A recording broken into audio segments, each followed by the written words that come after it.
Is this the dagger?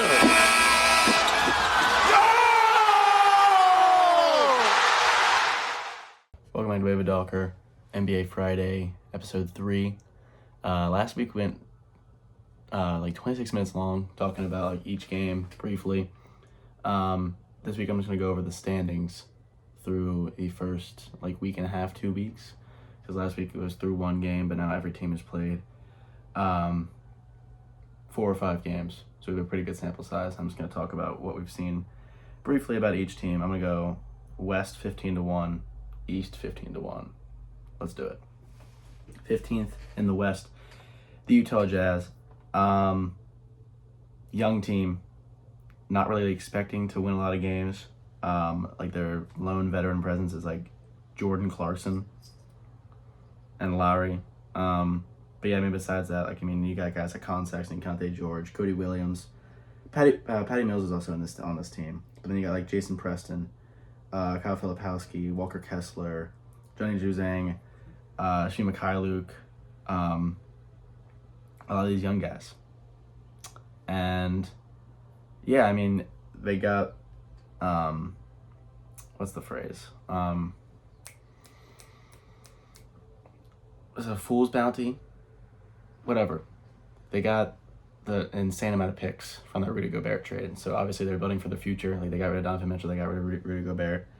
Their identity, like that Jazz team from like 4 years ago, that was first in the West, is no longer. Like this is a young team that's looking to, tank, recoup a flag, capture the flag, and they're doing a pretty good job of it so far, 0-5. So good for them. 14th in the West, the San Antonio Spurs. I had relative high hopes for the Spurs going into the season just based on a Wemby year 2 leap, and it hasn't really taken a lot of steps towards that. He's averaging 18, 10, and 3. He's still blocking a lot. He's still one of the better rim protectors in the game. But I think I talked about this last episode. He's taking too many threes. They got Chris Paul. That's awesome. So Stephen Castle, their first round draft pick, is a guy to learn under, as great as Chris Paul. And Chris Paul's, one of the best point guards of all time. So pairing him with a big like Wemby's awesome. This team is still super young. They got Harrison Barnes. Happy for Harrison Barnes, getting him out of Sacramento, even though I love, the Kings are my favorite team. Get him out of here. Go play in your twilight years. I know, he's only 32. But whatever. Go play with Wemby and Chris Paul. But yeah, this team is still super young. And I think Wemby's going to pull it together. I think he's going to figure it out. I think he's going to end up averaging probably close to 23, 24 points this year, just because that's how much talent he has. But yeah, they're not going to be very good. The Clippers are also 2-3. This is a team that's missing Kawhi Leonard. They lost Paul George. And yeah, it's just kind of an ugly team. They got a new rebrand, they got a new arena, but it's James Harden running point at the great age of 35 years old, and then you just got a bunch of drifters on this roster. Mo Bamba, Chris Dunn, PJ Tucker's been there a little bit, but these are all. Norm Powell's been there a while as well. This team is just it's like the island of misfit toys. Once Kawhi comes back, I'm sure they'll be competitive, but who knows when Kawhi's coming back? And that's the biggest problem with the Clippers. And any team that really has rostered Kawhi Leonard. No, it's not really been the Clippers over the past few years. So yeah, it's just been the Clippers' problem. We're good if Kawhi's playing, but when will Kawhi play? We have no idea. The Pelicans are also 2-3. I don't think has Zion played at all this year? Oh yeah, he has. Yeah, he's kind of a shell of himself. Let's see, he scored, his season high is 31, but then it's 12, 13, 14, 16. So yeah. They trade for DeJounte Murray, but then he's going to miss a while. Brandon Ingram's been having an okay year. Averaging 22, 6, and 4. That's solid for him. But yeah, just another young team. Trey Murphy contract. Extension last week. I mean, this should be a fun team. They were a playoff team last year. It's just all kind of getting the most out of these young guys that are capable of a lot more. Like Trey Murphy is one of the best catch and shoot guys in the league. Zion, when he's on his game, is fantastic. But I mean, he's swelled up to 284, which is just not ideal. I mean, obviously he's like a bruiser, power forward type, but you kind of want him to be more agile than what he's been over the last few years, and that's not really helping. CJ's getting up there in age. Like I said, obviously missing DeJounte Murray is going to hurt you. Portland Trailblazers is a 2-3. I mean, not much to say besides this team is young and should be bad. Like, honestly, they should honestly try to be 0-5. They really don't have much to win for. I think they should have their picks. Do the Blazers have their 2025 pick? Yeah, I mean, they have their own first-round pick, and this isn't a roster that's really built to win a lot of games. I mean, I talked about them last week. Like, it's just kind of, like, if your best player is probably Jeremy Grant, right?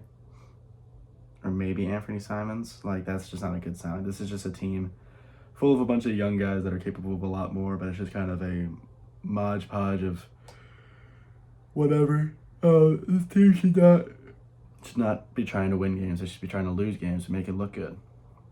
Denver Nuggets are 2-2. I feel like the alarm's been sounding a lot more for this team than it really should. I mean, Russ has looked absolutely terrible. Jokic has looked insane. Like, this is kind of the best he's looked. 31, 12, and 9. Yeah, I mean, I think the issue right now, are they 2-3?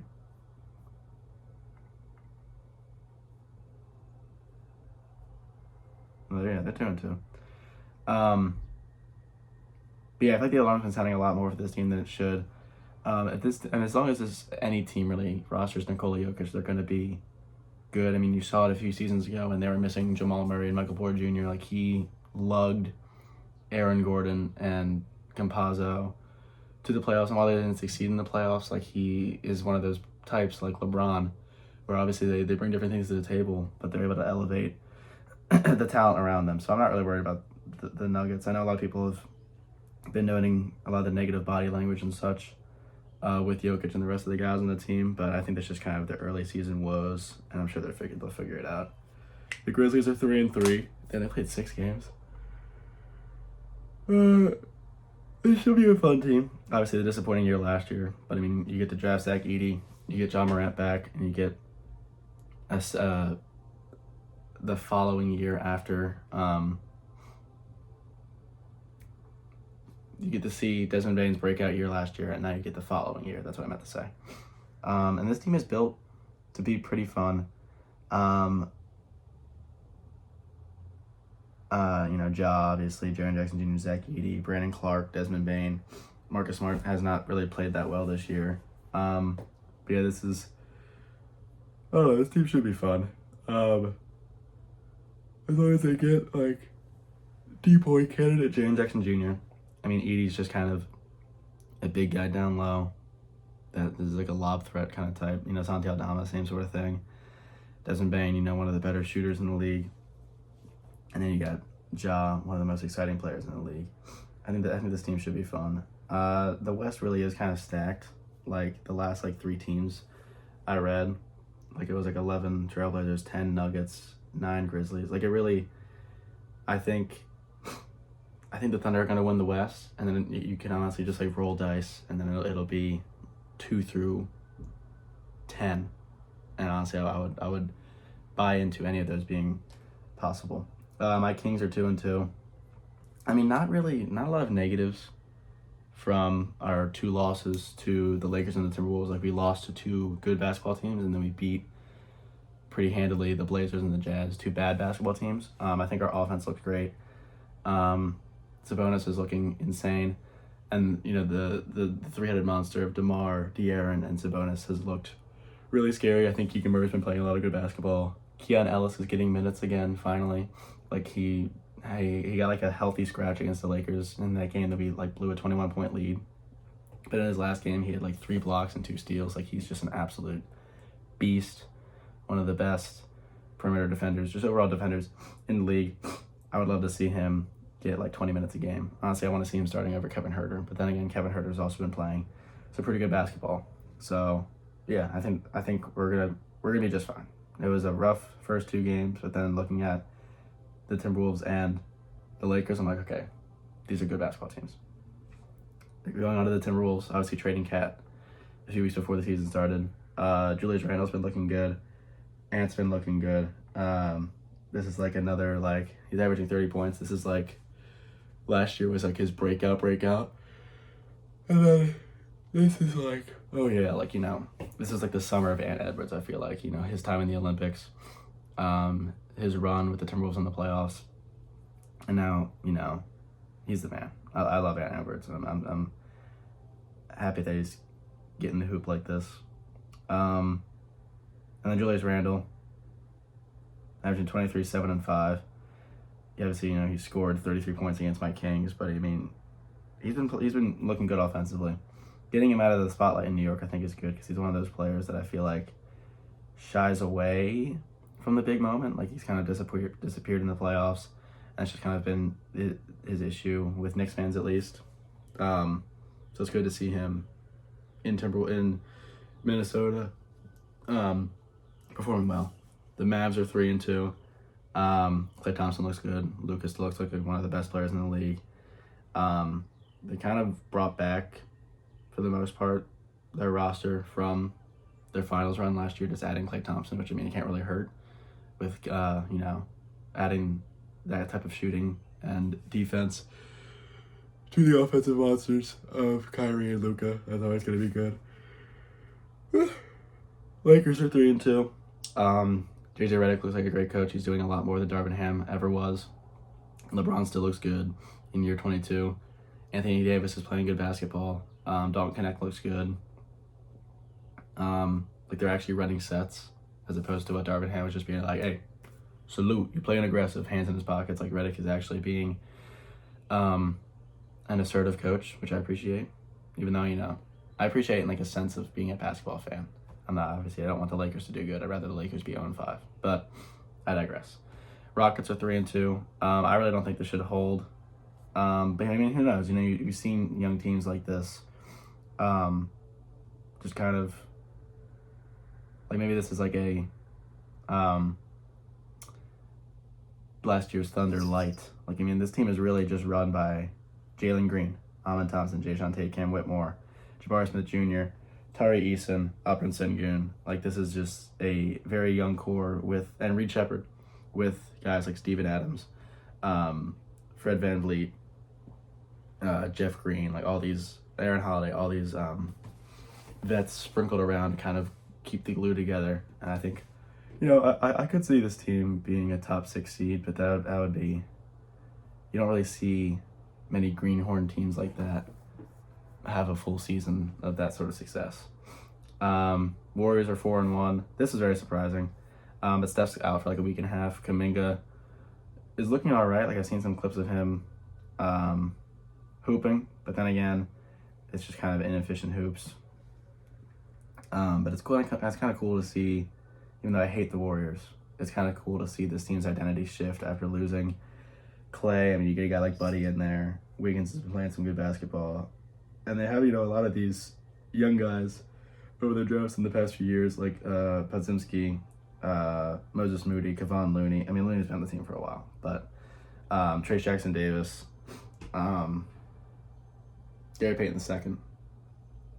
Like, this team's identity is kind of going through a metamorphosis here, and it sucks because I hate the Warriors. I don't want them to play basketball, but it's kind of cool to see young teams like this shift in mentality.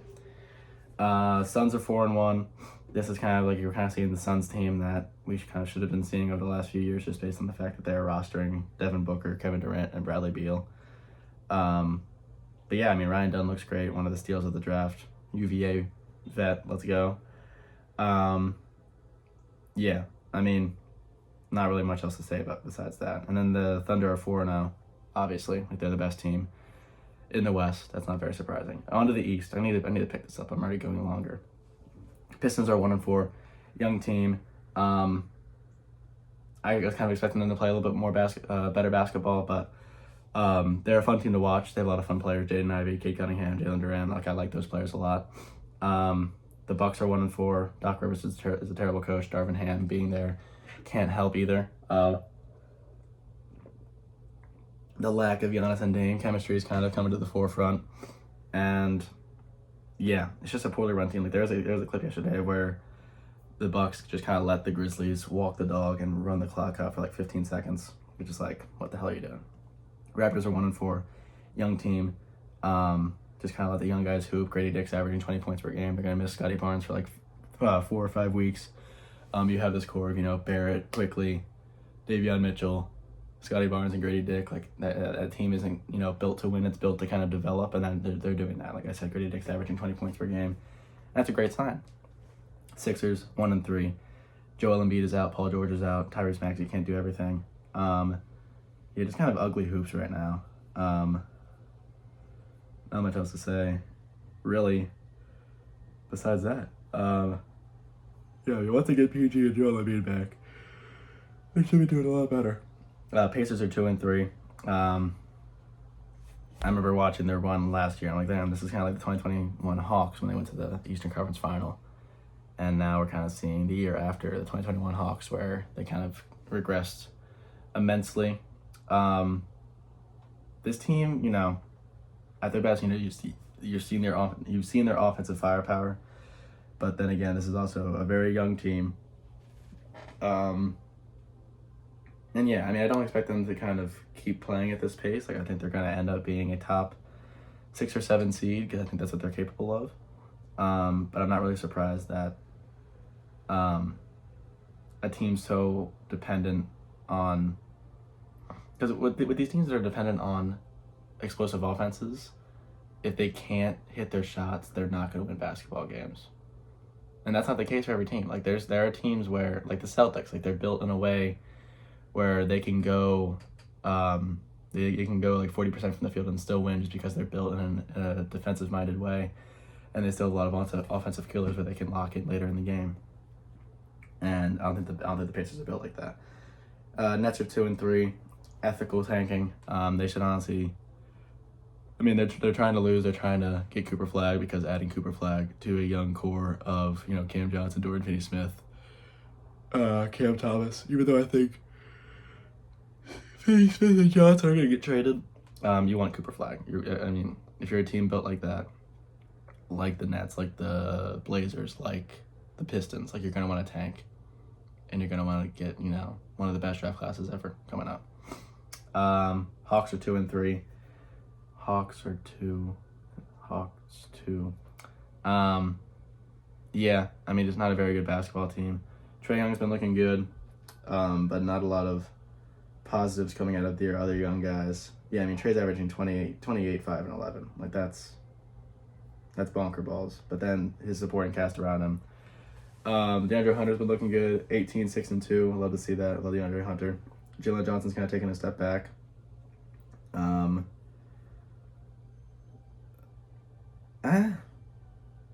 No, not really. Yeah, no. I think Jalen Johnson's actually looking pretty good. Reece Shea is getting to thrive in an environment where he's not really expected to perform really well. I think the Hawks. All conferences are stacked at this point. It's kind of insane, but I think the Hawks should. I think Trae's gonna have an All NBA caliber season. Wizards are 2-2. Another team that really has no incentive to win basketball games. Like this team isn't built really to win. It's built to develop and let their young stars play. Like Bilal Coulibaly is having a great year. Jordan Poole's been looking pretty good. It's just an environment where you don't really have any incentive to win. You'd rather just develop your guys. Hornets are 2-2. LaMelo is looking absolutely insane. Like it's kind of gross. 28, 6, and 7. I've seen some highlights from him where he's just like playing rec league ball. It's ridiculous. but they're still employing Miles Bridges, which I don't like.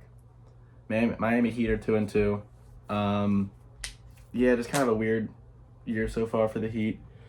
Tyler Herro's been looking good offensively. Knicks are 2-2.